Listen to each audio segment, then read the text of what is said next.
नहीं, ये तो नोटिस सामने आया है, लेकिन ये सही नहीं लगता है कि ऐसा पहले तो किया, उनका अभिषेक हुआ, पट्टाभिषेक हुआ और फिर अलग कर दिया। एक्चुअली करना ही नहीं था।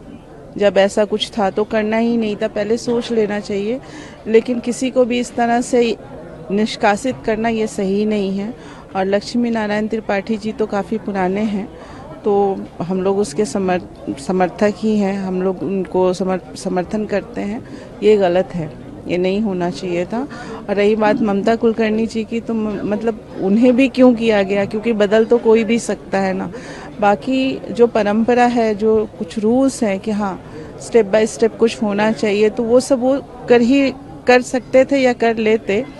लेकिन जब उन्होंने महामंडलेश्वर बनाया है तो फिर वो उनको निष्कासित क्यों किया जाना चाहिए, हम इस बात का समर्थन नहीं करते हैं।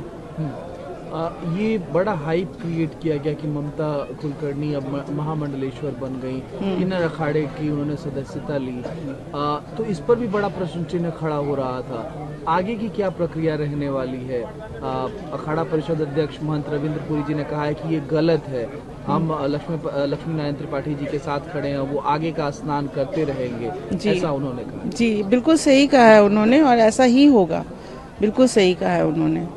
और ममता कुलकर्णी जी के बारे में जैसे अभी मतलब निष्कासित करने की वजह क्या है, क्यों ऐसा, और कौन लोग हैं जो कर सकते हैं? क्योंकि किसी का जन्म हुआ तो ठीक है, आप मर्डर तो नहीं कर सकते ना किसी का। और रही बात बदलने की, तो जब उंगली मार डाकू बदल सकता है, वाल्मीकि हो सकता है, तो फिर ममता कुलकर्णी जी महामंडलेश्वर क्यों नहीं हो सकती हैं? तो ये चीज़ सही नहीं लगता है जी। उत्तर प्रदेश के मुख्यमंत्री योगी आदित्यनाथ, जिस तरीके का स्टैम्पीड हुआ, 30 लोगों की दर्दनाक मौत हुई मौनी अमावस्या की रात में, उसको लेकर के काफ़ी संवेदनशील दिखाई देते हैं। उन्होंने वीआईपी और वीवीआईपी प्रोटोकॉल्स, जितनी मूवमेंट्स हैं, उसको कहा है कि उनको कोई प्रोटोकॉल नहीं मिलेगा। जितने अमृत स्नान होंगे उस दिन वीवीआईपी और वीवीआईपी प्रोटोकॉल नहीं लगेंगे। तो इसको लेकर के किस तरीके से देखती है? हाँ, ये सही है, क्योंकि इस बात का तो सबको, सभी अखाड़ों को सब बहुत दुख है, खेद है कि बहुत बुरा हुआ जो दूसरे स्नान के, अमृत स्नान के टाइम पे हुआ, और सबको बहुत दुख भी है। इस वजह से इस चीज़ को देखते हुए उन्होंने ये कहा है कि अभी वीवीआईपी और वीआईपी प्रोटोकॉल्स नहीं लगेंगे। तो ये सही ही है ना, क्योंकि हमको व्यवस्था के ऊपर ज़्यादा ध्यान देना चाहिए। जो संत लोग हैं, जो श्रद्धालु आए हैं, उनका ख्याल ज़्यादा रखना चाहिए।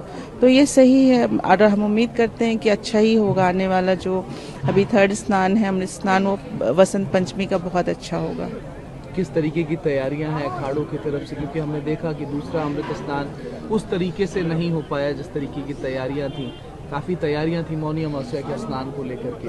हाँ, वो एक दुख है, और उस दुख से ज़्यादा ये चीज़ और कॉन्शियस हो गए हैं, और कॉन्शियस की एक चीज़ जो नहीं हो पाई, उन लोग के जाने का, जो श्रद्धालु लोग गए हैं, जो स्टैम्पिड हुआ, उनके जाने का वो दुख है। इस वजह से और कॉन्शियस हो गए और चाहते हैं कि उस दुख को, हालांकि वो कम नहीं हो सकता, लेकिन फिर भी अब ये अगर बहुत अच्छा आ जाए तो थोड़ा सा कवर अप हो जाएगा।